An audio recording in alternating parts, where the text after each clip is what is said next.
জিনার বাড়ি ছিল মক্কা এবং মদিনার মাঝখানে।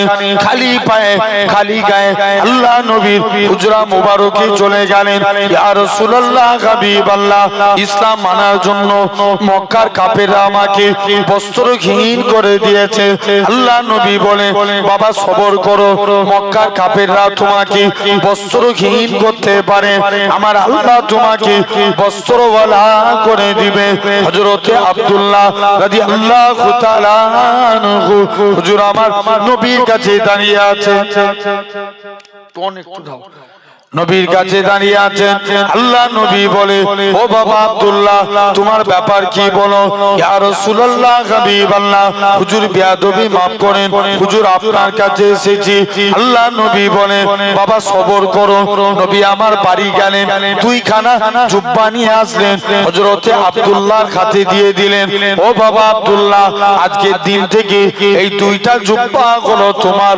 হযরতে আব্দুল্লাহ ঝরঝর করে কাঁদে, আল্লাহ পাক, আমি কত বড় সৌভাগ্যবান, মক্কার কাফেররা আমার কাছ দিয়ে বস্ত্র কেড়ে নিয়েছে, আর আজকের দিনে আমি হাবিবুল্লাহর পরনার বস্ত্র পেয়ে গেছি। শুধু তাই নয়, আল্লাহ নবী সাহাবী হযরতে আব্দুল্লাহ জোর করে কাঁদে। আল্লাহ নবী বলে, ও বাবা আব্দুল্লাহ, কি চাও বলো? ইয়া রাসূলুল্লাহ হাবিবাল্লাহ, হুজুর আমি যুদ্ধের ময়দানে শহীদ হতে চাই। আল্লাহ নবী বলে, বাবা সবর করো। নবী আমার দোয়া চাইলেন, আল্লাহ আমার আব্দুল্লাহ রক্ত কাফেরদের জন্য আমি নবী হারাম করে দিলাম। নবী আমার আব্দুল্লাহকে এরকম ভাবে আব্দুল্লাহ ঝরঝর করে কাঁদে, ইয়া রাসূলুল্লাহ হাবিবাল্লাহ, হুজুর আমি শহীদ হতে চাই। আল্লাহ নবী বলে, বাবা তুমি যদি এমনিও মরে যাও, আল্লাহ তোমায় শহীদের মরণ নসিব করবেন। কোন আব্দুল্লাহর কথা বলি, যিনি ঝরঝর করে কাঁদে?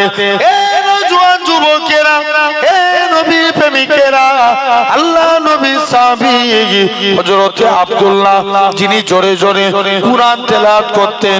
আল্লাহ নবীর সাহাবীরা নবীর কাছে নালিশ করে, ইয়া রাসূলুল্লাহ হাবিবাল্লাহ, আব্দুল্লাহর কুরআন তেলাওয়াত আমাদের বড়টা ভালো লাগে না, জোরে জোরে পড়ে। আল্লাহ নবী বলে, ও আমার সাহাবীরা, তোমরা আমার আব্দুল্লাহর মনে দুঃখ দিওনি, আমার আব্দুল্লাহর মনে কষ্ট দিওনি, কেননা আমার আব্দুল্লাহ দুনিয়া বেঁচে ইসলাম কবুল করেছে। কোন আব্দুল্লাহর কথা বলি? 3 দিন পরে নবীর দরবারে খবর আসলো, আল্লাহ নবী সাহাবী আব্দুল্লাহ জুল বাজাদাইন ইন্তেকাল হয়ে গেছে। নবী আমার ঝরঝর করে কাঁদে। নবী আমার কেঁদে কেঁদে আব্দুল্লাহর কবরের দিকে চলে গেলেন। নবী আমার আব্দুল্লাহর কবরে নেমে গেলেন। নবী বলে, আমার ডান পাশে আমার আবু বকর নেমে যাও, বাম দিকে আমার ওমর নেমে যাও, মাঝখানে আল্লাহর নবী।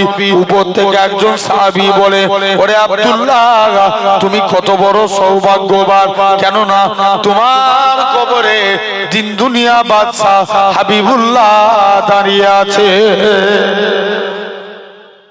আর একটু জোরে বলবে না, কে দাঁড়িয়ে আছে?